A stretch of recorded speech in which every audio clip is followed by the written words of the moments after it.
पीछे देखो, पीछे कोई बात नहीं। आप ऊपर आ जाओ, फेस और लाओ। बीजेपी छोड़कर आज कांग्रेस में ज्वाइन हुए, मैं उनका वेलकम करता हूं। और जो कुछ भी वो अब चुनाव में भी तो काम करेंगे, लेकिन इसके अलावा भी उनका जो भी मार्गदर्शन होगा समय समय पे हम लेते रहे। कि जो चीफ मिनिस्टर थे वो कोई काम नहीं किए, ये जब आपके ध्यान में आया तब आप यहां बदलाव लाने के बजाय चीफ मिनिस्टर को बदलते गए। 6 साल में कितने चीफ मिनिस्टर बदले? तीन चीफ मिनिस्टर।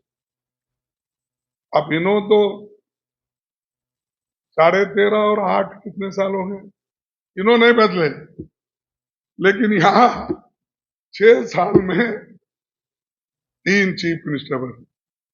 यानी 3 चीफ मिनिस्टर जब बदलते हो तो इसका मतलब है आप यहां कुछ काम नहीं किए।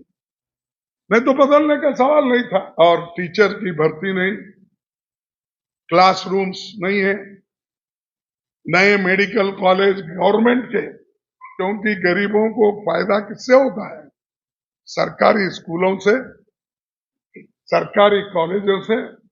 इसीलिए तो पंडित जवाहरलाल नेहरू जी के जमाने में पंचवार्षिक योजनाएं बनाकर उन्होंने हर जगह स्कूल खोले, प्राइमरी स्कूल, हाई स्कूल्स किए, एम्स जैसे इंस्टीट्यूशन, आईआईटी, आईआईएम, ये सब बना के देश को बनाए, फिर उन पे टीका करते हो। तो मैं वो छोड़ देता हूं, वो टीका करने का उनका आदत है। अब चंद लोग आदत से मजबूर होते हैं। तो उसमें से ये हमारे प्रधानमंत्री जी वो हमेशा बोलते रहते, बोलने दो, हमको तो अपना काम करना है, करते रहे। तो ये जो आज लोग यहाँ तंग आ चुके, लेकिन गरीबों को आप तंग और तबाह कर रहे हो। और यहाँ पर इतना ही नहीं, पूरे विदेश में जीएसटी लगा दिए। किन किन चीजों पे लगाए? आप दूध पे लगा दिए, आप पेंसिल पे लगा दिए, बच्चों के रबर इसमें लगा दिए। औषध तो दिन पे दिन उसके दाम बढ़ रहे हैं और उसको भी आपने किया। तो जीएसटी भी आपने खूब लगाया और ये लोगों को बता रहे मैं बहुत कुछ काम किया, मेरे वजह से सब संपन्न हो गए। कौन संपन्न? किसको? अनएम्प्लॉयमेंट बढ़ रहा, इन्फ्लेशन बढ़ रहा है, जीडीपी गिर रही है, रुपए का मूल्य गिर रहा है डॉलर के मुकाबले में। आप इन्वेस्टमेंट की खूब बातें करते, मेरे पास आंकड़ा है, लेकिन मैं वो बोलते गया तो ये एक डिबेट हो जाएगी। आपका इन्वेस्टमेंट के वायदे आए, लेकिन एक्चुअल में आपके हाथ में मिला कितना या इन्वेस्ट कितना हुआ इस राज्य में, वो आप देखिए निकाल के। घटते गया, जो प्रॉमिस हुआ उससे कम आया। अगर आप यहां अच्छा गवर्नेंस करते हैं या छोटे मोटे व्यापारियों को मदद करते हैं, यहां के इंडस्ट्रियलिस्ट को मदद करते, तो नेचुरली आपका इन्वेस्टमेंट ज्यादा होता और छोटे मोटे व्यापारी या खुश है, स्मॉल स्केल इंडस्ट्रीज वाले खुश हैं, उनको भी आप खत्म कर दिया। तो यहां तो लाखों में है स्मॉल स्केल इंडस्ट्री। तो ऐसी चीजें सबको बर्बाद करके किसी को भी नहीं छोड़ा, महिलाओं को छोड़ा नहीं, बच्चों को नहीं छोड़ा, सामान्य जनता को नहीं छोड़ा, स्मॉल स्केल इंडस्ट्री वालों को नहीं छोड़ा।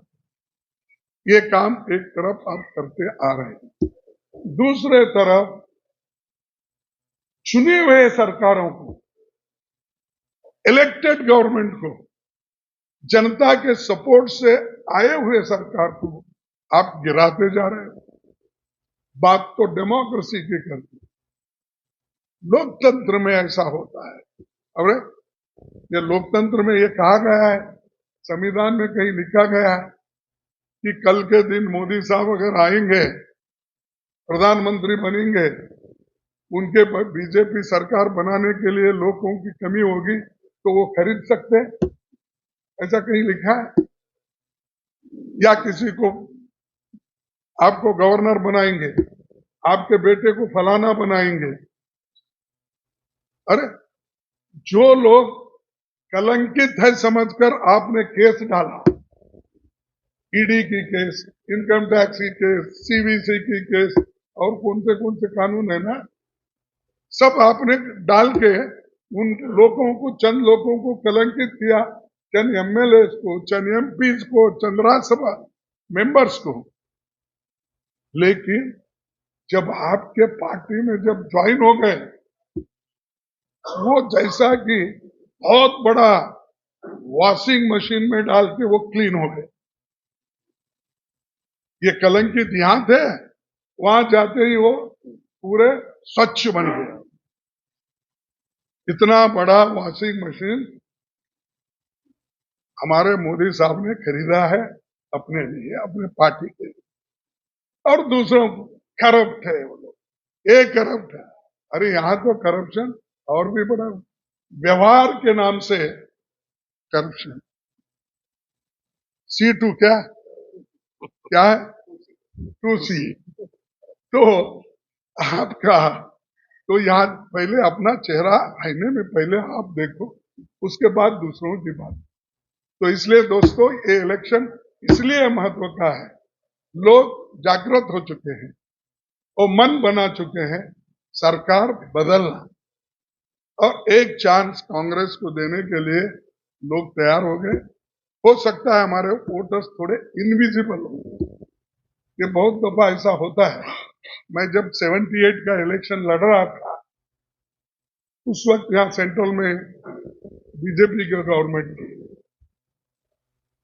यानी सॉरी जनता पार्टी की गवर्नमेंट थी, तो लोग डरे हुए थे कि ये कुछ ये हो। तब उस वक्त क्या होता था कि भीड़ कम आती थी भाषण। तब देवराज अरस हमारे चीफ मिनिस्टर थे, उनको पूछा गया, भाई भीड़ ही नहीं जम रहा आपका। तब उन्होंने ये कहा कि मेरे वोटर्स इनविजिबल है, तो दिख रहे नहीं, लेकिन जीत मेरी है। वो मैं भी एमएलए था, सेकंड टाइम एमएलए की टिकट। तो हमने जो 1972 और 71 पार्लियामेंट में जो सीटें जीती थी, उसमें जो हमारा मार्जिन था, उससे भी 10-20 हजार 25 हजार मार्जिन भी बढ़ी, हमारे 20-25 सीट भी बढ़े। तो वैसा माहौल मुझे दिख रहा है, वोटर्स इनविजिबल है। और आज इधर देख रहे हैं तो निश्चित रूप से हमारा साइलेंट वोटर हमारे साथ है, वो कोशिश हमारी भी चल रही है। तो इसीलिए इस घबराहट में मोदी साहब, शाह साहब, 4 MP, 4 चीफ मिनिस्टर्स, सैकड़ों मिनिस्टर्स यहाँ लगे हुए हैं।